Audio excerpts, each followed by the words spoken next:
It's been almost 2 weeks since the suicide bombing in the capital Ankara, but its impact is still being felt. The attack killed 29 people, mostly members of the military, and terror threats continue to occupy Turkey's attention this week, as did a visit by HDP deputies to the bomber's family. And as if that wasn't enough, the cessation of hostilities in Syria seemed to raise more questions than answers along the border with Turkey. The week started with the US and Russia announcing that they had agreed on a cessation deal between the Syrian regime of Bashar al Assad and opposition groups.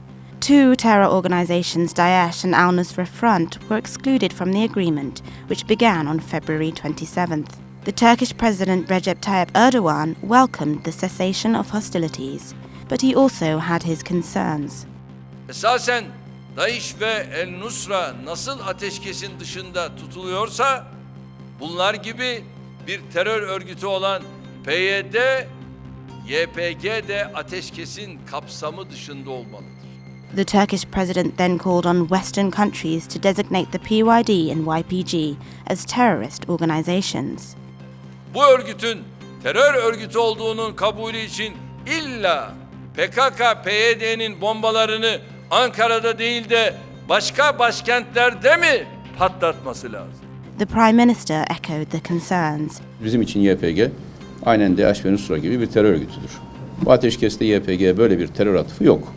And Davutoglu also warned that the deal to suspend the fighting in Syria will not be binding for Turkey if the country's security is threatened. Ama şu bilinsin ki bu ateşkes Suriye için geçerli bir ateşkestir. Yani Suriye'nin kendi içinde çalışan taraflar için. Türkiye'ye herhangi bir taraf Türkiye tehdit teşkil ettiğinde, Türkiye'nin güvenliği söz konusu olduğunda bu ateşkes bizim için bağlayıcı değildir. On the domestic front, the Turkish government identified the bomber in Ankara. He was a 26-year-old Turkish national named Abdulbaki Somer.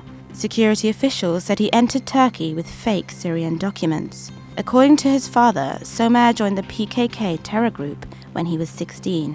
My son told me he would go to Van to renew his high school enrollment. I didn't hear from him for 2 days after that. That's when I went to the police to report my son was missing. Somer reportedly stayed in PKK camps around the Kandil Mountains in northern Iraq between 2005 and 2014. After the bomber was identified, some HDP members of parliament visited his family to offer their condolences. At the same time, the party's co-leader, Selahattin Demirtas, condemned the attack. The HDP defended the deputies, arguing that their visit in no way condones the bomber's actions. TAK ve benzeri örgütlerin canlı bomba veya topluma dönük tehdit içeren açıklamalarını da, eylemlerini de kesinlikle doğru bulmuyoruz, kınadığımızı ifade ediyoruz. Hiçbir arkadaşımızın da bu tavır dışında bir tavrı olmamıştır. But Turkey's president was critical of the deputies' actions. Dünyanın hiçbir yerinde sivilleri hedef alan intihar bombacılarına sahip çıkan siyasetçi, siyasi parti, milletvekili göremezsiniz. Erdogan urged the Turkish parliament to lift the parliamentary immunity of the HDP deputies involved. He accused them of acting as spokespeople for the PKK. Milletvekili sıfatı taşımak nasıl terörist gibi davranmaya mani olamıyorsa, aynı şekilde cezalandırılmaya da engel olamaz.